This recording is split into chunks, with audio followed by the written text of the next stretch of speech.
Bonjour. Donc on continue notre grève des achats immobiliers qui consiste, je le rappelle, à bien connaître le marché pour ne pas acheter trop cher ou savoir attendre lorsque ça ne coûte rien.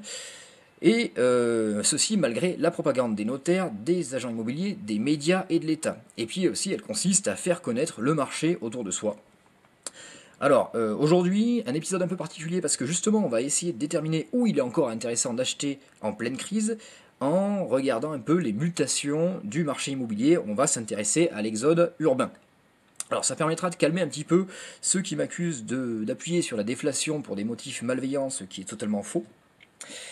De toute façon, ça va déflater en ville. Donc ça sert à rien de me menacer, hein. Il faut anticiper le phénomène et puis le transformer en bonne nouvelle, ce qui est possible. Le seul moyen de ne pas entrer dans une déflation de longue durée, c'est de déflater violemment et de savoir comment on ressort de la crise. Alors pour ça, il faut évidemment réfléchir un tout petit peu. Et au passage, ça va craquer avant 2022, hein. Donc voilà, plus on retardera le phénomène, plus ce sera violent. Donc voilà, à bon entendeur. Merci.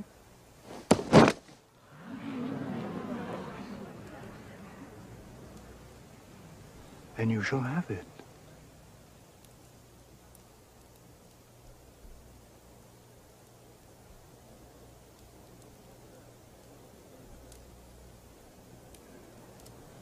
Rope! Alors l'exode urbain, c'est un phénomène dont on a tous entendu parler dans cette période du Covid et qui est même largement mis en avant dans les médias pour masquer la crise immobilière en ville. On nous dit que les prix ont doublé en Bretagne, ce qui est fort probable, mais on oublie de nous dire qu'ils sont en train d'être divisés par deux en ville. Alors pour le moment, ça se voit pas parce qu'il y a une division par deux des volumes, mais à un moment donné, il faudra bien vendre le stock de biens disponibles et pour ça, il faudra diviser le prix par deux. Mais c'est un phénomène qui est largement mal compris et mal interprété. Il ne s'agit pas simplement de quelque chose d'anecdotique, mais d'une nouvelle ère sur le marché immobilier et même d'une nouvelle ère économique. Pour moi, c'est la symétrie exacte de l'exode rural qui a commencé au XVIIIe siècle, mais en version accélérée. Donc pour comprendre, on va faire un retour rapide sur ce qu'a été l'exode rural. Donc on l'a dit, il a commencé au XVIIIe siècle et il s'est accéléré après la Seconde Guerre mondiale. Avant ça, on a une économie qui est largement agricole, donc avec une production de richesse qui est répartie de façon homogène sur le territoire. Ce qui compte, c'est la production à l'hectare. Et donc la population peut se répartir sur toute la surface. C'est une économie qui a énormément de problèmes. Il n'y a pas les antibiotiques, il n'y a pas l'électricité, il n'y a pas la voiture. Mais il n'y a pas de problème de bulle immobilière. Le prix au mètre carré, on s'en fout complètement. Ce qui fait la valeur d'une maison, c'est le prix de sa construction. Et donc apparaît l'industrie en ville qui va recruter des jeunes et la mécanisation de l'agriculture qui va supprimer des emplois agricoles. Donc ça, c'est l'origine, le socle de ce mouvement d'exode rural. C'est vraiment le plus important. Après, il y a des phénomènes qui vont l'accélérer. Par exemple, l'apparition des lignes de chemin de fer qui va concentrer le commerce autour des gares. Et puis, l'économie se complexifie, on a besoin d'administration, d'université, etc. On va te mettre tout ça en ville. Un autre phénomène qui apparaît avec cet exode rural, c'est la naissance du marché de la location. Avant ça, te poser la question « est-ce que tu es propriétaire de ta maison ?» c'est une question complètement débile, puisque dans la phrase « est-ce que tu es propriétaire de ta maison ?» il y a « ta ». Et « ta », c'est un pronom personnel qui indique justement que c'est ta maison. Mais oui, en campagne, on devient facilement propriétaire. Et puis si on admet que dans un village, par un hasard totalement extraordinaire, il n'y ait pas de terrain pour construire une nouvelle maison, hein, alors qu'il y a une famille en plus, il y a un phénomène de solidarité qui va faire que le jeune, on va se démerder pour lui trouver un terrain pour qu'il construise sa maison. Alors ça c'est important, ça peut paraître négligeable, mais on a avec l'apparition de cet exode rural la naissance de l'anonymat et de l'individualisme qui n'existait pas à la campagne. En plus, il va y avoir un phénomène de migration des cerveaux en ville. Et oui, parce que la population qui émigre en ville, elle est jeune, dynamique, presque aventurière, hein, parce qu'il faut quand même quitter tout ce que tu connais pour aller dans un endroit que tu ne connais pas. Alors évidemment, ils sont aidés par ceux qui sont déjà installés, hein, il va y avoir un phénomène d'entraînement, mais ce sont quand même des gens qui anticipent les mutations économiques. Et puis, c'est une population également intelligente. Ça ne veut pas dire qu'il y a des gens, que les gens qui naissent en campagne sont débiles, mais les gens qui sont intelligents ont tendance à partir vers la ville. Donc la ville devient the place to be, l'endroit où il y a les jeunes dynamiques et on n'a pas envie de vivre avec les vieux ratés. On va voir la naissance d'une culture citadine qui va concentrer en fait tous les domaines de l'intelligence. Et puis, à partir de 1975, on a une stabilisation de la population rurale, donc c'est terminé un peu cet exode rural. La population reste vieille, et les villes deviennent repoussantes. Alors d'abord, elles sont immenses, hein, ce sont des champs de béton à perte de vue. On y galère dans les transports en commun. Alors, faut pas oublier que ça c'est quand même pas naturel pour l'être humain de vivre dans un champ de béton. On a de l'apparition de nouvelles problématiques comme la pollution. On a les scandales de la pollution aux métaux lourds, on a l'asthme, les allergies au pollen qui concernent quand même 30% de nos populations. Alors ça peut paraître négligeable, mais la pollution atmosphérique expose les allergènes du pollen et en plus rend plus sensible au pollen. Donc c'est un phénomène qui grandit et c'est chiant quoi, pour ceux qui sont concernés. On est plus allergique au pollen à Paris qu'à Saint-Hilaire-Cusson-la-Valmite. Et puis bon, la criminalité va se concentrer dans les villes. Et surtout, on a la bulle immobilière, les prix au mètre carré qui vont augmenter de façon exponentielle, bien plus rapidement que les revenus, et qui va détruire l'avenir des jeunes. On parle d'ailleurs, c'est un nouveau concept d'investissement en immobilier. Avant, investir, c'est dans une entreprise. C'est pas normal de payer toute sa vie pour un appartement, c'est illogique. Ça, c'est renforcé par le vieillissement de la population qui va repousser l'âge de l'héritage. On hérite à partir de 60 ans, 70 ans. Avant, les gens héritent à 35 ans, donc quand ils sont en pleine force de l'âge, ils connaissent parfaitement leur travail, ils ont encore une musculature solide, et si tu veux, c'est le moment où ils ont besoin d'argent pour investir. Ils ont galéré pendant des années avant avec pas d'argent, donc ils ont appris à travailler avec peu, et on leur donne de l'argent à ce moment-là, donc c'est très efficace, c'est le meilleur moment pour hériter. Maintenant, on hérite à 70 ans. Alors qu'est-ce qu'on fait ? On consomme son héritage à la retraite et on va en voyage en Égypte. Ce phénomène d'augmentation de l'âge de l'héritage, il explique presque à lui tout seul une grande partie de la morosité de l'économie. Et oui, parce qu'on ne crée pas une start-up à 70 ans. Ceux qui ont les idées, qui sont jeunes et dynamiques, c'est eux qui ont besoin d'investissement. Alors vous allez me dire, ils sont aidés par les vieux. Oui, mais même... Alors d'abord, c'est pas systématique, et même quand c'est le cas, ils ne sont aidés que partiellement. La personne va hériter, elle va faire ses voyages, etc. Et puis effectivement, elle va aider un petit peu les jeunes. Alors qu'avant, c'était la totalité de l'héritage qui partait vers les jeunes. On rajoute à ça que la population émigrée qui est concentrée en ville n'a pas d'héritage. Donc elle n'hérite pas du tout, ça fait une augmentation dramatique évidemment des inégalités. Donc tout ça, ça va mener à un second phénomène qui commence à partir des années 90, qui est la périurbanisation. Donc en gros, les populations vont migrer vers la grande banlieue et vers les petites villes de province. On peut dire qu'à ce moment-là, on a vraiment trois France. On a une France rurale, vieille. On a une France citadine rentière, qui est vieillissante, qui n'a pas d'idées, qui n'a jamais galéré. C'est les gens qui envoient leurs enfants dans les grandes écoles où on va leur donner finalement des postes dans les grandes entreprises, en politique, alors qu'ils n'ont aucune créativité. Pourquoi ils n'ont pas de créativité ? Parce qu'en fait, c'est des gens qui n'ont jamais galéré. Ça, c'est du darwinisme de base. Pour créer des solutions, il faut être confronté au problème. Quand ce sont les autres qui sont confrontés au problème, tu crées pas les solutions. Donc on peut même dire que finalement dans ces Parisiens intramuros, héritiers, rentiers, il y a une forme de consanguinité de la pensée qui se développe. Et puis il y a une troisième France, qui est la France citadine pauvre. Alors elle est jeune, elle est surdiplômée, elle a galéré un peu comme jamais. C'est les gens qui ont fait tous les boulots en bas de l'échelle, ce qui est amplifié par la précarité de l'emploi, l'apparition du CDD, du travail en intérim. Et donc elle est largement méprisée parce qu'elle n'a pas fait les grandes écoles, mais le problème c'est que même si elle a plein d'idées et plein de créativité, elle ne peut pas investir parce qu'elle n'a pas d'argent. Mais même si les villes commencent à être repoussantes à partir des années 90, on n'est pas encore dans un exode urbain massif. Pourquoi ? Parce que l'emploi et l'activité économique sont encore essentiellement concentrés en ville. On se rappelle que quand même la migration des activités économiques vers la ville, c'était l'origine de l'exode rural. Et puis les villes gardent une meilleure réputation, Paris reste the place to be. Alors c'est même un argument qu'on a pu entendre dans les années 2000 de la part des jeunes qui avaient fait un crédit sur 30 ans pour s'acheter un bien de 30 mètres carrés. On leur disait pourquoi tu acceptes finalement cette vie de lapin en cage à te prendre 2 heures de transport par jour ? Pour camoufler un peu l'échec, ils te disaient oui mais moi j'ai accès au théâtre, au restaurant et aux soirées mondaines. Alors l'idée que les gens soient plus intelligents en ville, on l'a compris, c'est pas vrai, la migration des cerveaux elle est terminée depuis un certain temps. On peut même s'agacer d'entendre dans les médias dire que le vote FN diminue en campagne parce qu'il y aurait eu une migration des jeunes citadins vers les campagnes qui avaient déjà commencé finalement avant le Covid. La question n'est pas de dire est-ce que les gens qui votent FN sont plus ou moins intelligents, je n'y crois pas du tout, mais c'est ce qu'on entend dans les médias. Or, il s'avère qu'il y a des gens qui sont nés en campagne et qui ont vécu toute leur vie et qui ont une intelligence tout à fait normale. Et même, j'ai même envie de dire une intelligence du milieu d'affaires. Aujourd'hui, un paysan, il sait très bien anticiper une hausse du cours du blé parce qu'il y a eu une mauvaise nouvelle sur la production agricole en Australie. Mais donc, on n'a pas encore assisté à un exode urbain massif. Pour le moment, on restait sur de la périurbanisation. Puis est arrivé le Covid qui va bouleverser complètement l'équilibre et entraîner une mutation profonde du marché. Alors la première chose que va faire le Covid, c'est développer le télétravail. Alors le télétravail, ça n'augmente pas simplement la surface d'influence des villes, ça supprime carrément la contrainte géographique sur le travail. Et est-ce que c'est un phénomène temporaire ? Je vous réponds que c'est un phénomène qui est aussi temporaire que ne l'a été le téléphone portable.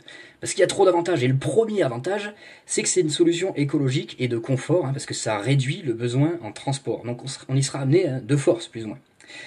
Par ailleurs, le Covid a entraîné une crise dans l'industrie et les services, donc une augmentation du chômage qui est pour le moment relativement limitée, mais on sait que ça va arriver.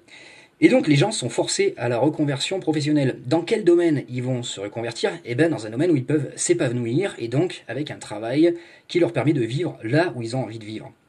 On rajoute que le marché du travail était déjà tendu en campagne, parce que la population était vieillissante. Alors certes, la campagne n'était pas glamour, mais tous les artisans étaient débordés en campagne parce que il manquait de la production de services, il manquait des travailleurs.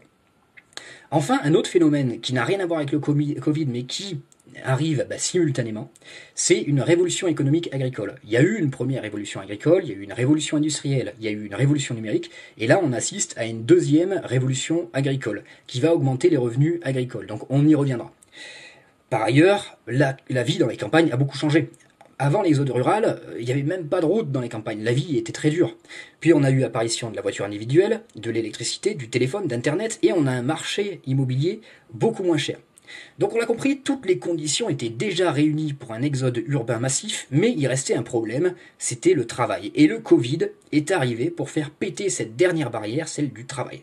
Donc on va assister à cet exode urbain massif et très rapide. Et puis, il va être suivi par un phénomène d'entraînement. Parce qu'au début, ça va arriver autour des petites villes. Alors, on commence à le comprendre. Les gens qui ont acheté dans les petites villes ont mal anticipé. Ils ont mal anticipé la mutation du marché. Ils ont fait de la périurbanisation. Donc ça, c'est avec 30 ans de retard. Mais bon, dans les faits, ils ont bien acheté autour des petites villes. Donc, par capillarité, l'activité économique va être stimulée autour des petites villes dans un premier temps. Mais les gens les plus intelligents, ils vont pas investir dans les petites villes, mais carrément en pleine cambrousse. Un autre grand phénomène du coup qui va avoir lieu, c'est une remigration des cerveaux. Parce que les gens qui partent, ce sont les jeunes, les familles, les cadres dynamiques. Donc la première des conséquences, c'est que qui est-ce qu'il va rester en ville ? Il va rester les cas sociaux et la vieille élite en déclin de l'ancien monde. Alors ce qui est amusant, c'est que l'ancien monde, c'est le monde de Macron. C'est sa réplique, mais c'est lui que ça concerne. Et donc à la campagne, il va y avoir migration de cadres déjà installés en ville, qui étaient déjà dans le succès, mais aussi de toute cette France citadine jeune, pauvre, surdiplômée. Et donc, il va y avoir un déplacement massif de la créativité vers les campagnes, doublé d'une libération de la créativité, puisque les gens ne sont plus contraints par la bulle immobilière. Ils ne sont pas en train de concentrer la totalité de leur énergie et de leur vie, finalement, à accéder à la propriété d'un bien de 60 mètres carrés. Donc, ils vont pouvoir faire autre chose. Donc, toutes les nouvelles activités économiques vont être créées à la campagne. Et puis, la seconde grosse conséquence de cet exode urbain, c'est qu'il va y avoir destruction assez massive du marché de la location. On se rappelle que le marché de la location avait été créé au moment de l'exode rural. Alors avec la crise du Covid, il a déjà pris une bonne claque parce que les gens qui avaient investi dans un bien pour le louer en Airbnb ont été obligés de convertir leur activité en location longue durée à cause du Covid et à cause de la baisse du tourisme international. On parle quand même de 600 000 bailleurs en plus, donc c'est absolument pas négligeable, et évidemment ça concerne pour le moment les zones touristiques. Mais si en plus de ça vous rajoutez un dépeuplement des villes et un dépeuplement qui concerne les jeunes et les pauvres, finalement les gens qui étaient locataires, vous allez réduire considérablement le nombre de locataires. Et donc ça va entraîner une baisse des loyers. Pourquoi je vais à vivre dans un 9 mètres carrés qui me coûte 500 € alors que je peux avoir un truc de 45 mètres carrés qui me coûte le même prix ? Et puis, à ceci s'ajoute que les investisseurs de l'immobilier locatif sont extrêmement endettés. Hein, c'est des gens qui ont eu une formation en économie relativement faible, ils ont juste découvert le crédit bancaire, ils se sont achetés 4 appartements, ils sont convaincus qu'ils vont devenir milliardaires, et ils sont donc restés dans une euphorie totale pendant toute l'année 2020, parce qu'il y avait des biens à vendre. Ah, ils se sont dit, oh là là, il faut racheter tous les studios, il va y avoir de l'hyperinflation, parce que l'État rajoute de la dette publique. Ok, mais si l'État rajoute de la dette publique, c'est à la base parce qu'on est dans une crise déflationniste, mon pote. Donc voilà, ils ont même pas remarqué que les prix sur les biens des grandes surfaces baissaient. Et donc, avec la baisse des loyers, qu'est-ce qui va se passer? Ils vont faire faillite. Puisqu'ils vont faire faillite, ils vont être obligés de vendre des biens qui étaient déjà remboursés finalement à leur banque. Sauf que qui va acheter un bien de 9 mètres carrés après la crise du Covid? En fait, personne. Donc la seule chose qui va rester à ces gens, c'est un crédit bancaire. La bamboche, c'est terminé. Alors juste un point sur la révolution économique agricole dont je viens de parler, parce que là vous allez vous dire, les agriculteurs sont en très grande difficulté, on est loin d'une révolution économique. Eh bien pas pour longtemps. On a tous entendu parler de la permaculture qui permet d'augmenter les rendements de production en maraîchage et en même temps de créer des emplois. Et bien maintenant ça s'applique aux grandes cultures, c'est la technique culturale sans labour. Concrètement, on ne laboure plus et on sème en semi-direct différentes variétés végétales à différents moments qui vont travailler le sol à notre place. Hein, on peut faire ça parce que maintenant on a beaucoup plus de connaissances en biologie. Par exemple, on va mettre des radis fourragers dont la racine va creuser le sol et après on les laisse pourrir dans le sol. Alors ça permet de revitaliser les sols et de remettre de la vie microbienne et des insectes pour fertiliser le sol directement avec la nature et préparer les cultures comme ça. Vous allez me dire, ça a toujours été le cas. Eh bien non, parce qu'avec l'agriculture industrielle, on a complètement bousillé les sols. C'est-à-dire les sols sont devenus des substrats désertiques dans lesquels on est obligé de mettre des engrais parce que sinon il n'y a rien qui pousse. Et puis comme on a mis des engrais et que ça crée un déséquilibre, après on est obligé de mettre des fongicides, et puis après on est obligé de mettre des insecticides. Et bref, les agriculteurs sont devenus une sorte de service de réanimation pour des plantes mourantes. Et donc ça réduit la productivité, mais aussi ça provoque l'érosion des sols. Et ça, c'est un phénomène mondial très grave parce que ça réduit la fertilité des sols et la surface agricole exploitable. Alors, la technique du non-labour, elle permet de conserver la productivité, voire même de l'augmenter, et surtout, elle va réduire la consommation de pétrole, elle réduit la consommation de produits phytosanitaires, on a compris, on utilise le moins possible, on essaie au maximum de faire sans, de faire avec des méthodes naturelles. Ça réduit le besoin en machines, on a besoin de machines mais beaucoup plus petites, et ça permet en plus d'augmenter la rétention d'eau, parce qu'on change la structure des sols.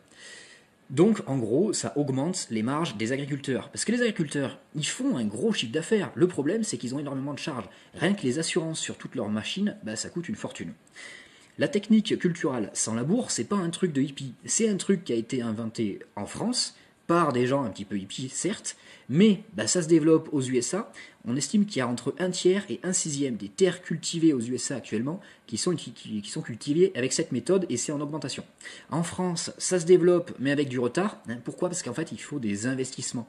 Alors, je viens de dire que les machines étaient moins chères, certes, mais bon, il faut quand même rajouter de nouvelles machines, et il faut renouveler complètement le parc, et on se retrouve avec un parc de machines complètement obsolète. Et puis, pendant que les riches investissent dans l'immobilier et discutent à propos des pauvres qui ne travaillent pas assez, ils laissent les agriculteurs surendettés, bloqués finalement dans leurs anciennes méthodes. D'autant que cette technique-là, elle met plusieurs années avant d'être efficace, c'est-à-dire que vous avez une baisse de revenus au début. Pour que ça fonctionne, il faut remettre concrètement du carbone dans les sols, de la vie dans les sols. Et comme on est dans des sols qui sont désertiques, il faut plusieurs années. Alors ça a des avantages écologiques énormes, parce que d'abord on va stocker du carbone dans les sols, et en plus on consomme moins de pétrole. Alors d'autant que les besoins en nourriture de la population mondiale augmentent, vu que la population augmente, et puis en plus les pays en voie de développement s'enrichissent et donc ils exigent une nourriture de meilleure qualité. Concrètement, ils veulent acheter plus de protéines. Alors on avait déjà avant une forte augmentation quand même des prix des terres agricoles et des prix des productions agricoles. Si en plus de ça, vous rajoutez une augmentation de la population à la campagne, et maintenant il y a Internet, vous allez pouvoir faire de la vente directe, et si vous squeezez les supermarchés, là clairement le revenu des agriculteurs, il pourra nettement augmenter avec tous ces éléments. Je voulais juste faire un point sur un argument qui circule beaucoup et qui fait peur aux gens, même sur l'immobilier à la campagne, en leur disant que les prix vont augmenter de manière exponentielle et qu'il n'y a pas de programme dans le neuf à la campagne. Bon, d'abord, il faut savoir raison garder. Quand je parle d'un exode urbain rapide et massif, je parle de quelque chose qui va se passer sur une vingtaine d'années, alors que l'exode rural, c'est un phénomène qui a duré plus de 2 siècles. Et évidemment, vous n'avez pas de programme dans le neuf à la bouille d'immobilier avec une grande pancarte, ici prochainement 50 appartements du T3 ou T4 avec piscine. Non, ça c'est en ville. Si vous voulez faire du neuf à la campagne, c'est vous qui allez voir un architecte, des artisans et puis vous construisez votre maison. Il y a du neuf qui se construit à la campagne et qui s'en construisait même avant le Covid, même au fin fond de la campagne. Ça dépend en fait de vos goûts. C'est tellement pas cher que si vous préférez une maison neuve ou faire de la rénovation, finalement ça dépend de vos goûts, c'est vous qui choisissez. Alors là je vous ai mis les prix moyens des maisons neuves en France. Alors vous voyez que la construction elle est de 172 000 €, en sachant qu'une maison normale, la surface c'est à peu près 120 mètres carrés. On a l'impression que vivre dans un appartement de 70 mètres carrés, c'est normal, mais non, ça c'est uniquement en ville. C'est beaucoup trop petit pour une famille. Alors, la valeur moyenne des terrains à bâtir, elle est de 81 100 €. On rappelle que c'est une moyenne nationale et donc que les prix sont beaucoup plus bas à la campagne. Donc, vous voyez que finalement, construire une maison, c'est pas bien compliqué. On n'est pas sur le marché parisien, il faut un petit peu redescendre. Et puis, si d'aventure, vous voulez vraiment choisir un village où il n'y a pas de terrain à bâtir, vous allez voir la mairie, vous leur expliquez que vous voulez vous installer, et je vous garantis que le lendemain, ils vous ont trouvé un terrain à bâtir. Parce que les gars attendent que ça, d'avoir des gens qui viennent s'installer. Et même d'ailleurs dans l'ancien, parfois vous n'allez pas trouver les annonces sur le Bon Coin ou dans les agences immobilières. Il faut aller voir la mairie, regarder sur le cadastre à qui appartient telle maison abandonnée. Et puis généralement on ne sait même pas, c'est-à-dire c'est un mec qui s'est barré il y a 40 ans, il a renoncé à la vente depuis très longtemps. Et du coup il va falloir contacter cette personne qui a déménagé 12 fois pour essayer de lui acheter son bien. Voilà, c'est pas du tout le même marché. On ajoute que la population en campagne est relativement vieille. Donc forcément il va y avoir beaucoup de biens qui vont arriver sur le marché, parce que c'est bien malheureux pour nos grands-parents, mais on est en fin de vie du papy-boom. Et puis si d'aventure les prix augmentaient énormément et atteignaient les 2500 € du mètre carré, on aurait un redécollage des programmes du coup neufs et un plafonnement des prix à 2500 € du mètre carré. Et encore je suis gentil parce que 2500 € du mètre carré, on se rappelle que c'est le prix des maisons en moyenne nationale. À la campagne c'est beaucoup moins. Alors maintenant qu'on a posé toutes ces considérations, on va étudier une série de cartes pour voir les endroits où il est le plus intéressant d'investir avec 3 objectifs principaux. Donc trouver les biens les moins chers, les trouver dans les zones à plus fort potentiel de croissance économique et à plus fort potentiel de croissance démographique. Alors on va commencer par le phénomène finalement le plus attendu et le plus évident, c'est la remigration. C'est-à-dire que les gens vont avoir tendance à retourner dans les régions dont ils sont originaires. On nous dit qu'il y a eu un boom immobilier en Bretagne, moi je suis prêt à parier que 80% des Parisiens qui sont allés en Bretagne étaient déjà originaires de Bretagne. Ils connaissent peut-être des gens, la grand-mère, j'en sais rien, ils connaissent l'économie locale, ils connaissent le coin, et puis ils ont un lien affectif avec cet endroit-là, la Bretagne. Et pour celui qui est originaire de Bretagne, l'équivalent de ce qu'est l'Algérie pour quelqu'un qui est originaire d'Algérie.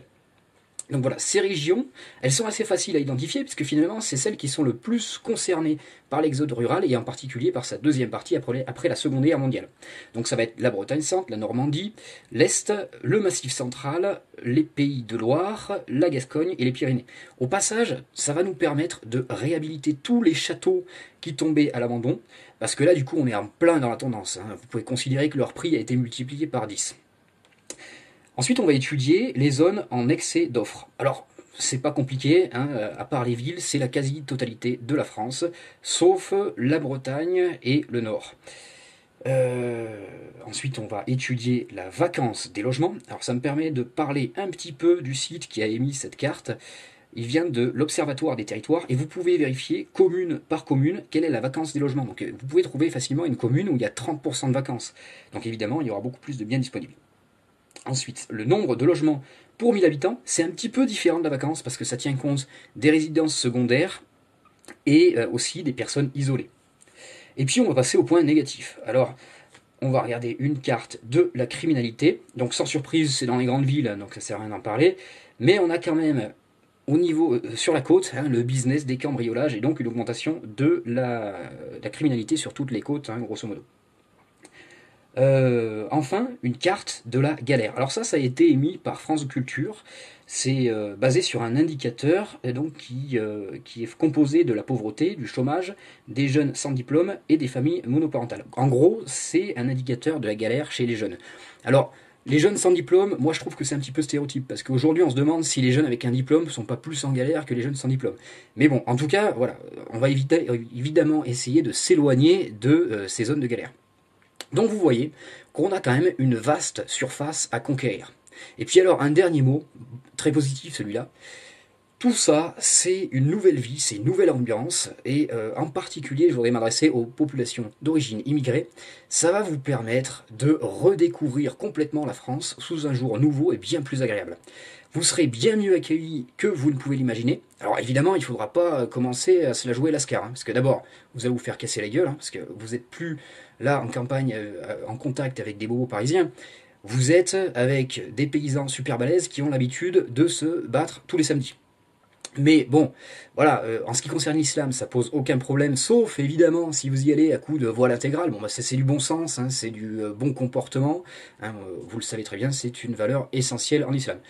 Mais voilà, vous serez très bien accueillis globalement, vous n'êtes pas à l'abri d'avoir quelques remarques du genre « bah toi t'es un arabe, mais je t'aime bien ». Mais voilà, hein, les paysans ils sont un petit peu bruts de décoffrage, hein, ils réagissent aussi à ce qu'ils ont vu sur TF1, il faut avoir de la patience, il faut les comprendre. Mais dans le fond, c'est quand même des gens qui ont profondément bon fond. Et le racisme qu'on peut éventuellement rencontrer, c'est un racisme de façade. Vous allez vous rendre compte très rapidement, au bout de quelques mois, ou même peut-être quelques années, que très rapidement, ils ne verront plus ni l'arabe ni le noir, ils verront le boucher, l'infirmier, l'ingénieur aéronautique. Donc voilà. Et puis, pour tout le monde, ça c'est une renaissance totale pour le pays. On pourra se retrouver avec un pays beaucoup plus agréable à vivre et avec un potentiel de croissance vraiment nouveau, hein, qu'on n'a pas connu depuis 40 ans.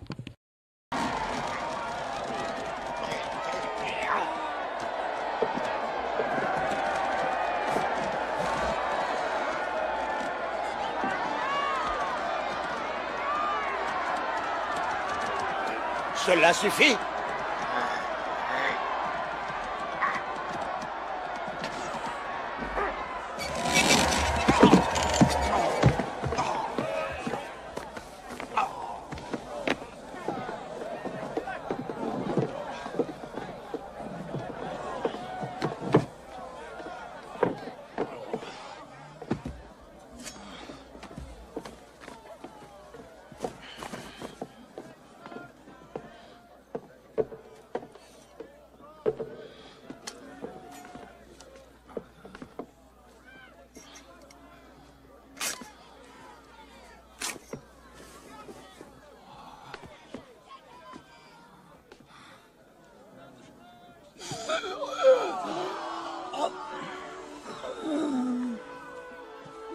Un mot et tout s'arrête.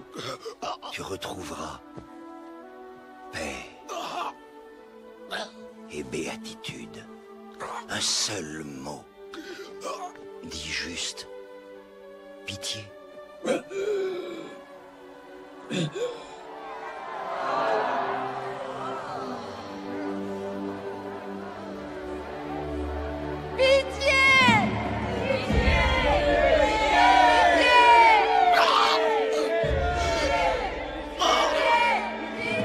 Le don.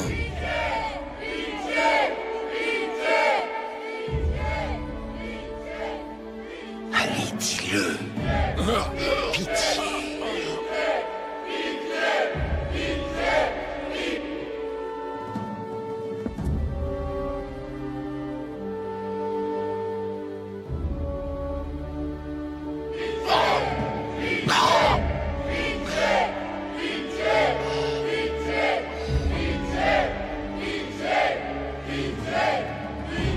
Pitié, William.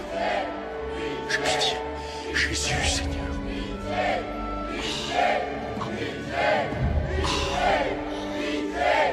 Le prisonnier souhaite dire un mot.